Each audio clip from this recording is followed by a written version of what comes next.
Саламатсыздарбы, кабарлардын кечки чыгарылышы менен тааныштырып, түз эфирде мен Альбина Жолоева. Ошто Хизбут Тахрир уюмунун мүчөлөрү кармалды. Бул тууралуу Ички иштер министринин басма сөз кызматы билдирди. 2015 жылдын 12 май күнү Ош шаарында жүргүзүлгөн ыкчам иликтөө иштеринин жыйынтыгында жарандарды түрдүү уюмдардын катарына азгырып жүргөн экстремисттик иш-аракеттерге катышканы үчүн мурда соттолгон. Учурда Хизбут Тахрир уюмунун активдүү колдоочулары катары саналган 3 жаран колго түшүрүлдү. Алардын жанында көп сандаган экстремисттик маанайдагы материалдар табылган. Кармалгандар бир күн бою шаардагы Имам Аль-Бахарай Алайм аттуу мечитинин жанында болуп, жарандарды өз катарына кошууга аракеттенишкен.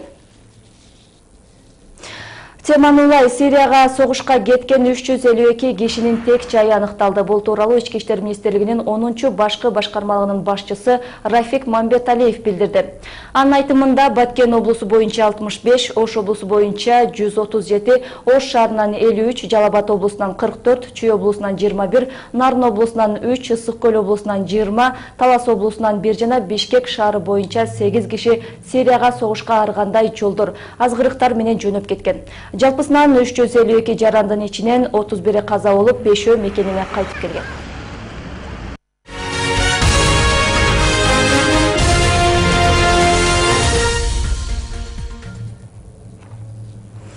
Ошто айрым бала бакчада бүтүрүү кечеси үчүн ар бир баладан 2000 сомдон чогултулуп жатат. Бул тууралуу балдары номер 61 Ак Каркыра балдар бакчасында тарбияланган ата-энелер айтып чыгышты. Алардын билдиришинче, бүтүрүү кечесине топтолуп жаткан акча чоң суммада болуп, айрым ата-энелер үчүн өтө эле оорчулук жаратып жатат. Мурун биз жөн эле диплом берип, анан торжественно узатат элек. Азыр биз ошондол медаль, ар бир балага медаль асылыш керек, ар бир балага торжественно кылабыз, залды жасатабыз, оформление кылабыз. Жакшынакай болуп узатышыбыз керек деп бизде элитаны, айрыкча элитанын немелери келет да балдар. Баардыгы эле ошондой кылып айтышты. Анан мен ага келишпейм, өзүңөр чечкиле. Анчасыңер родительский актив өз чечиш керек. Кече күнү эле Билим берүү министрлиги бүтүрүү кечелери үчүн мыйзамсыз акча чогултууга тыюу салган болчу. Ага карабай майрамдык иш-чараны өткөрүү үчүн акча топтоо улантылып жатканын ата-энелер айтып нааразы. Темага кененирээк кабарчыбыз Назгүл Ахунова кечки чыгарылышыбызда токтолот. Курск салгылашуусу улуу ата мекендик согуш жылдарындагы фашизмге каршы таймаштын негизги окуяларынын бири болгон. 1943 жылдын 5-июнунан 23 августуна чейин созулган.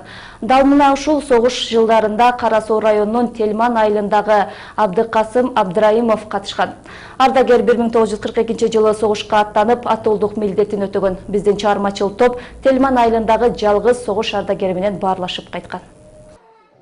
Абдыкасым ата 95 жашта 1942 жылы мекенди коргоо үчүн согуш талаасына аттанып, душман мизин кайтаруу үчүн согушкан. Кандуу согушта бутуна ок тийип, өз мекенине кайтып келген.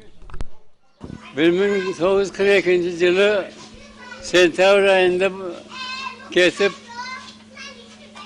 44 жылы февраль айында келдим. 2 жылча фронтта болдум. Абдыкасым ата үй бүлөдө эң чоң уул болгондуктан аскерге кеткен учурда үйүндөгү баардык милдет анын 12 жашар инисине жүктөлгөн. Акем армияга кеткенде ушу күчүктүн баардыгы менин моюмда калган. Ушу 11-12 жашымдан иштешке мажбур болгон. Ошондо машак терип дегендей, мына талаларда иштеп, ушу бүтүн күчүктүн баардыгы менин моюмда калган.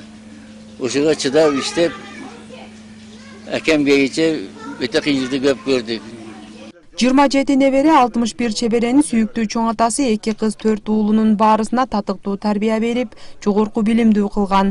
Учурда алардын төрүндө бактылуу карылык сүрүп жаткан кези. Өкмөтүбүз, Сарай айыл өкмөтү, райондук, областтын губернатору баш болуп, премьер-министр баш болуп, баары орден медалдар тагышып, жакшы белектерин берип кетишти. Уларга дагы чоң рахмат. Республикабыз өнүгүп өсө берсин, ушундай карыяларыбыз дагы көбөйө берсин, тынч болсун дайым. Биздин бактыбызга атам негизинен бизди 4 уул 2 кызды тарбиялап өстүрдү, баарыбызды жогорку маалыматтуу кылып, окутуп, бала чакалуу кылып, баарыбызга үй жай менен камсыз кылды. 9 май жеңиш күнүн утурлай жергиликтүү бийлик өкүлдөрү согуш ардагерлерин куттуктап материалдык колдоо көрсөтүштү. Биздин Сарай аймагында 3 ветераныбыз бар. Мына бүгүнкү жеңиштин 70 жылдыгына 20 000 сомдон дагы белек бекчектер өзгөртөбүз. Bundan сырткары жылда көмүрүн беребиз. Bundan сырткары деле башка бир майрамдарда кандай бир даталуу күндөрдө да келип кабар алып, ошо айыл өкмөттүн бюджетинен акчалай сыйлыктарды берип кетебиз, жардам берип кетебиз. Белгилей кетсем, учурда Сарай айыл аймагында улуу ата мекендик согуштун 3 катышуучусу бар.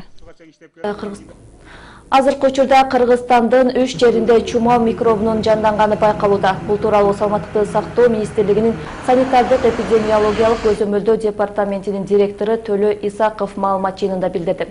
Чума микробунун өткөн жылдарыда аныкталганын кошумчалады. Микробтун Исаковдун пикиринде орнун жанданганына акыркы 20 жылда Кыргызстанда чуманын табигый очокторунда профилактикалык иштер жүргүзүлбөгөнү себеп болууда.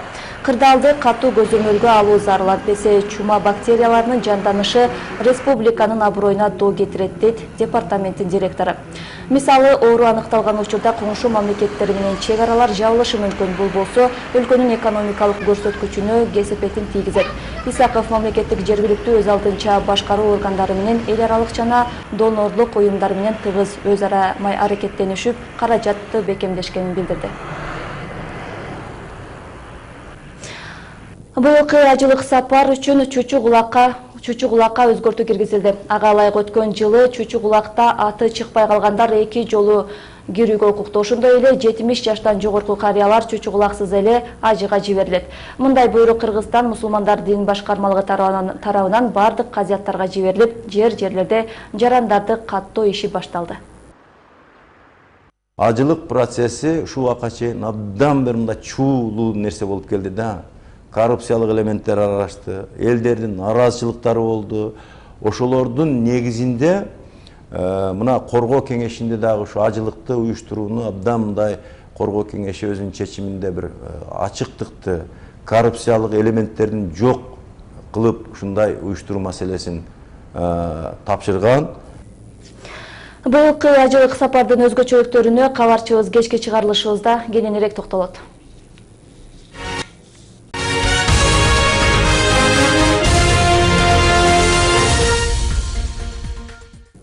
Мамлекеттик каттоо кызматынын билдиришинче 20 майдан тарта Кыргызстанда айдоочулук күбөлүктөр мөөнөтү көрсөтүлүп, 10 жылга чейин гана бериле баштайт.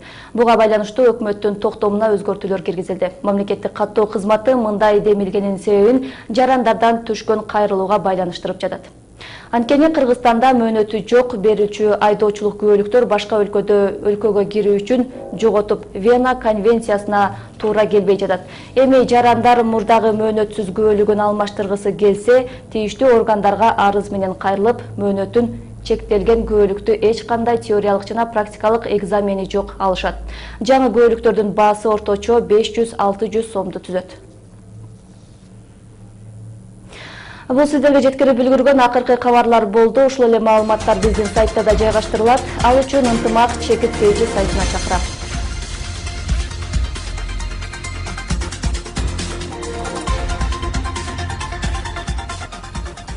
Мен сиздер менен коштошом. Толукталган чыгарылышы менен кечки саат 8-де тааныша аласыздар.